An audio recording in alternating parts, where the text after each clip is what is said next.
Today is the first Sunday of Advent. Happy Advent. It's the beginning of a new year in the calendar of the church, so Happy New Year. The word Advent means toward the coming in Latin, and it's made up of the words ad, A-D, which means toward, to, and the verb venire, meaning to come. So the 4 weeks, the 4 Sundays in Advent are focused on looking forward to the coming of Christ.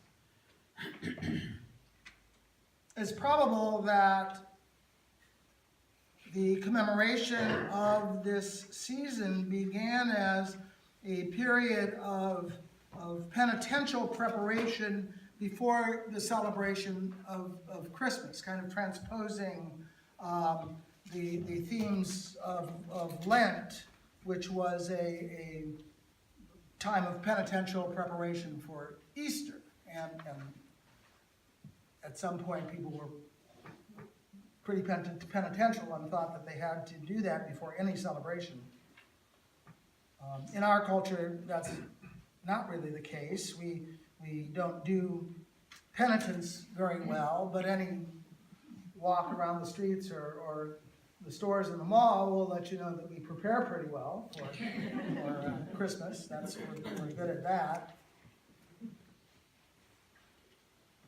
The theme of preparation for Christ's coming, I don't know exactly when in history, drew to itself the sense of preparation for Christ's second coming. In the early church, it was seen as one event, as I think is pretty clear from the gospel reading. But it was delayed, and so this time of preparation was put in and focused on an eventual second coming, so that the incarnation, the birth of Jesus as the Word of God incarnate, was only the beginning of a movement which would conclude in the future. At the end of time, at the closing of creation, at the day of judgment, as it was called, in an entry into eternal life. So this season, the shortest season we have in the church, calls for a double kind of preparation. We prepare. Following the idea of preparing for Christmas, we prepare for Christ to be born into our lives, into our world, to bless our lives and bless our world. But we also, during Advent, are called to prepare to be taken out of the world at the completion of our lives, to be with God beyond space and time. The challenge is to hold these two things together, to be ready for anything, to be alert, as the gospel says, while still living in the now and practicing our faith. I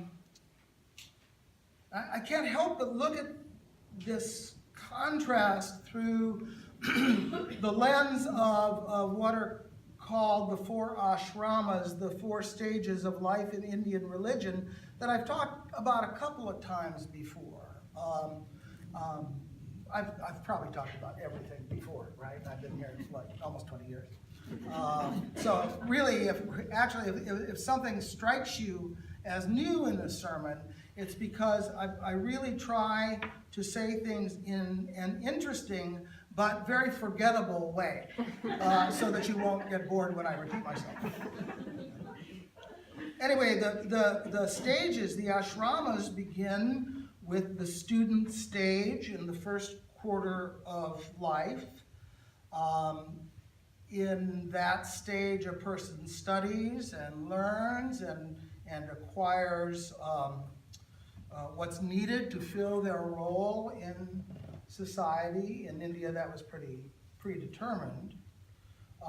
It often involved in India, especially, a special relationship with a teacher, a guru. But really, it's a stage that we're familiar with. It really amounts to our Western period of the educational system from preschool through college, maybe, getting ready for adulthood. The second stage is adulthood. It's in India, it's called the householder stage, and it's a time for career and family, taking part in society. It's a productive time, hopefully, an active time, a time to take responsibility, to contribute, whatever innate gifts and talents that we may have as they've been developed and deepened during the student stage. Then as in the second half of life starts in this process in India, going from ashrama to ashrama, the person enters what is called the forest dweller stage. So the idea is that the security built up as a householder then allows for a kind of inward turn. You've made your mark, you've had your kids, maybe they're grown. So you return to study, but in this case it's a more spiritual study. It's less focused on attaining skills or on making money or earning a reputation. It's more focused on finding meaning in life, more focused really on relationship with God than relationship with other people. And then the fourth quarter, the fourth ashrama, the last stage of this ideal life progress in India is called sannyasi. It's a time when having in the forest realized the truth, the person goes on to live whatever time they may have left in their life. Theoretically, it's the last quarter. But they're living it in a way in both time and eternity. The sannyasi may wander from holy place to holy place, leaving home. The family may even have a funeral service. I don't know whether they attend it or not for them, because the earthly life, in a sense, is ended, even though the breath continues. Sannyasis are considered very holy, at least in that tradition. We don't have those 2 second stages. When I went back to graduate school to get my doctorate in depth psychology, a lot of people asked, not so many here at St. James, but a number of people asked if I was going to move to professional counseling. The people in my class wondered if I was going to get a certificate and change my job, if I was tired of the church. Some people wondered why I would spend the money, take out the loans that were involved in that study, if it weren't going to add to my income, or add to my resume to help me advance in my career somehow. But actually, I'd entered the forest, and I was lucky enough that the work I was doing as a householder allowed, in fact, was enhanced by the introspection and deeper explorations of this third stage of life in the Indian system. So, if it all works out mathematically, true to form, we can meet here again when I'm 78 for my funeral, and I can be here, and then maybe I'll wander off, go down to the wharf, or out to Jack's Peak or something, if they don't require too much admission price by then. But I bring this up, these stages up, because the dual preparation that's meant to come at Advent corresponds to the student stage of life on the one hand, and the forest dweller stage on the other. In looking forward to Christmas, in a sense, we look forward to getting something, or we go out and get something to give to other people. We go shopping, and the stuff that's symbolized by Christmas presents really is spiritually an indication of our response to God's help in our earthly life. It's a celebration of Jesus' coming into the world and being in the world. As Christians, we don't renounce the world. We use our talents, express our power, care for our families, become good citizens, render unto Caesar the things that are Caesar's. Because in doing so, we're expressing God's creative love for the world in our material lives. We incarnate the divine word as Jesus did, as Jesus shows us to do, when we treasure our lives and enjoy all the stuff, all the experiences,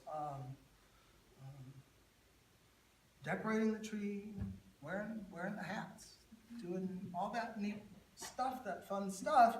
And we also share materially what we have and give thanks to God for what we have, because we see our material blessings in a sacramental way as outward and visible signs of the blessings that we have in this amazing miracle of life. And in Advent, we prepare. We adorn our hearts and souls, just like we decorate our houses and our streets and our stores. As a student prepares for adult responsibility, we learn how our faith can inform life in the world. That's part of what churches do, a lot of churches. But we also look forward in Advent to the completion of all this. If not in the end of the world, as the scriptures speak of it, but in the end of our lives, in the end of our world, which comes eventually to everybody. And in that looking forward, our preparation involves less accumulating things or skills or experiences, and really more of letting go. Our thoughts and our prayers turn more to who we are than to what we have. We think about who we've been and what will be when the show's all over. What's the big story? What part did we play? And now, what are the things that are holding us back? What are the things that are weighing us down? There was an old sports guy on the radio that used to say angels fly because they take themselves lightly. And that's an Advent thing. And I have to admit that in my own spirituality and in what I've offered as a priest in teaching and preaching, it's always more been focused on this second preparation than on the first. I've never been rector of a church that was dominantly young families just working out how to live their life. Well, most people that I'm drawn to in ministry are kind of in that second half of search, in that sense of preparation that comes at Advent. Because I think our society is just completely focused on the Christmas stuff. We don't acknowledge really any worth or value beyond productive activity. If we retire or we're forced to retire, we try to convince everyone, and probably convince ourselves as well, that we're busier than ever. Because without being busy, we're afraid we'll be useless. Which may be true, but if life only involves being used in some way, then all we'll end up getting from it is being used up.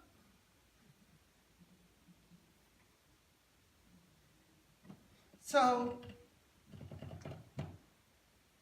without being busy, we can still function, we can still prepare. I love Christmas. I look forward to this celebration, especially after the long season after Pentecost, and especially with grandchildren now. They remember, they remind me of that incarnational enchantment that happens at this season. And you hear it, St. James, with the wonderful giving tree that Phyllis and Fred have shepherded, all the other things that you do for people. I look forward to that. I look forward to the fun, decking the halls, you know. But I encourage you, though, not to let that go, but also to give some time in Advent to preparation, not for the end of your life, but for the completion of life. Jesus said one of his last words on the cross was, "It is finished," but that really, in Greek, that really means it is completed, it's wrapped up. Everything's done that needs to be done.